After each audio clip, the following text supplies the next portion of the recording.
This video will tell you what is the current condition of the Belt and Road Initiative, why is it stalling, and what are the risks and gains for the parties involved. In 2013, China's President Xi Jinping announced what he described to be the project of the century. The Belt and Road Initiative, sometimes referred to as the New Silk Road, is one of the most ambitious infrastructure projects ever conceived. Has it lived up to its goals so far, or has China merely obtained an unbearable economic weight of debtors all throughout the world? Or is there a clever geopolitical game going on and we're slowly starting to realize its endgame?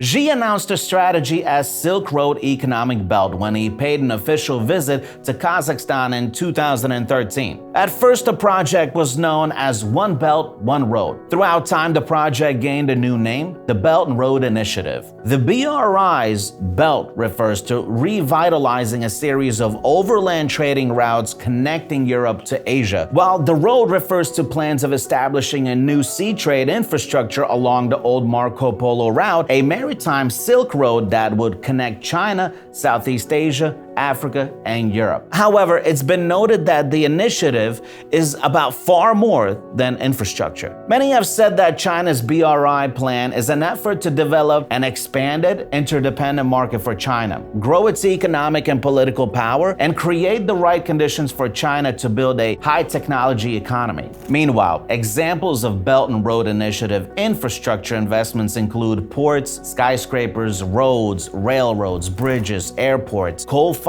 power stations, dams, and railroad tunnels. And the project is supposed to be a win-win for all parties involved. According to estimates by the World Bank, the BRI can boost trade flows between 1.7 and 6.2% for the world, increasing global real income by almost 3% and grow the GDP of East Asian and Pacific developing countries by almost 4%. The project was set up to address an infrastructure gap that has potential to accelerate economic growth across the Asia-Pacific, Africa, Central, and Eastern Europe. And also, the primary focus has been infrastructure investment, education, construction materials, railway and highway, automobiles, real estate, power grid, and iron and steel. Ever since the project of the century was launched in 2013, the BRI has expanded and evolved, and in 2022, about 146 countries and 32 international organizations are a part of the BRI projects, and about 215 cooperation documents have been signed. Africa is considered a key part of China's One Belt and One Road efforts due to its potential for rails, roads, and energy. Also, many African countries need better infrastructure that China is willing to sponsor. And so, China began many of its investment activities in the East African region, giving Africans access to ports, rails, and roads. African countries like Kenya and Nigeria have greatly benefited from China's activities. China's banks have funded numerous projects, including a major gas pipeline and railways in Nigeria.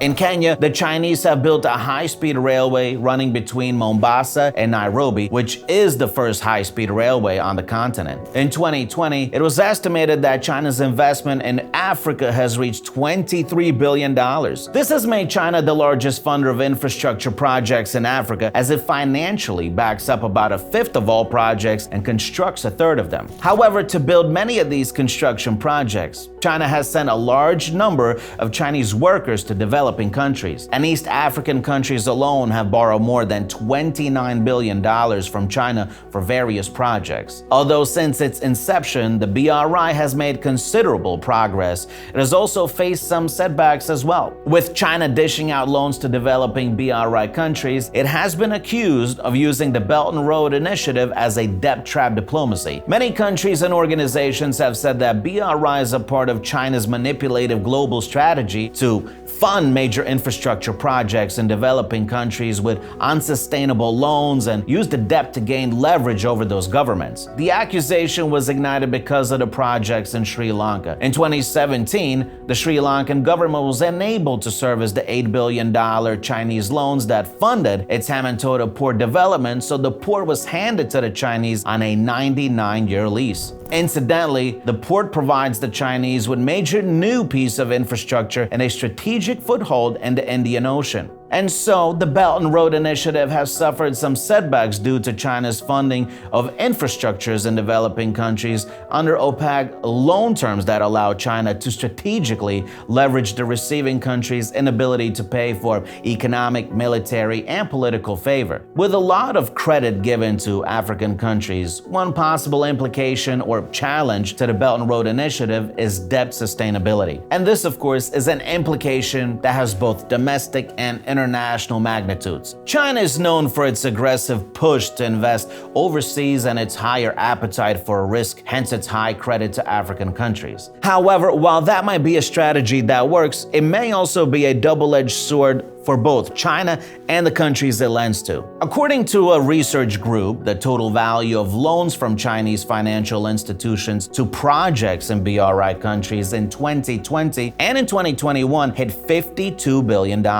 And now it seems the project of the century that is building worthwhile infrastructures in developing countries is changing into China's first overseas debt crisis. It has been noted that at least 18 African countries have been renegotiating their debt, while 12 other African countries are in talks with China for restricting an approximate $28 billion loan. But with China currently in crisis itself, the country has decided to apply the brakes on its lending spree to Africa. China has signaled a more cautious approach to several African countries that are struggling to repay their debts. With over 97 countries owing China trillions of dollars, China's Belt and Road Initiative has been affected by a debt crisis. For China, this marks what analysts described as a crucial inflection point after nearly 10 years of a runaway lending under the guise of the BRI that has been worsened by rising inflation, soaring energy costs, and the tightening global financial conditions due to the Russian-Ukraine war. With countries staving off their debts and struggling to pay, research has shown that 35% of BRI infrastructure projects are facing major implementation problems. And so, because of such pressures, Beijing has begun to issue so-called rescue loans to starve off defaults. This means that tens of billions of dollars have been issued by Chinese state institutions to countries such as Pakistan,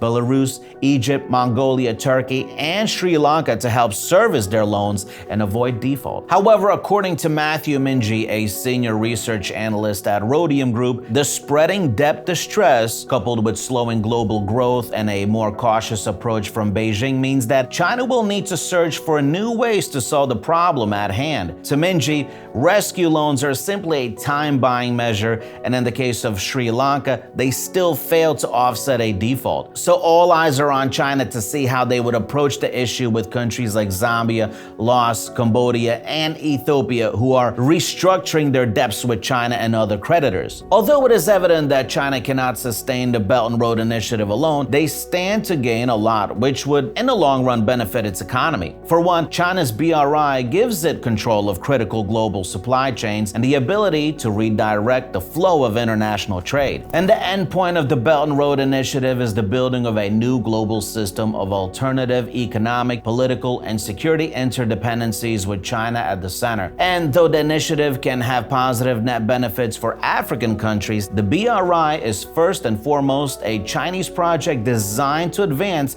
China's grand strategy. Thank you so much for watching this episode of On Finance. My name's Ray. I'll see you on the next episode. Goodbye.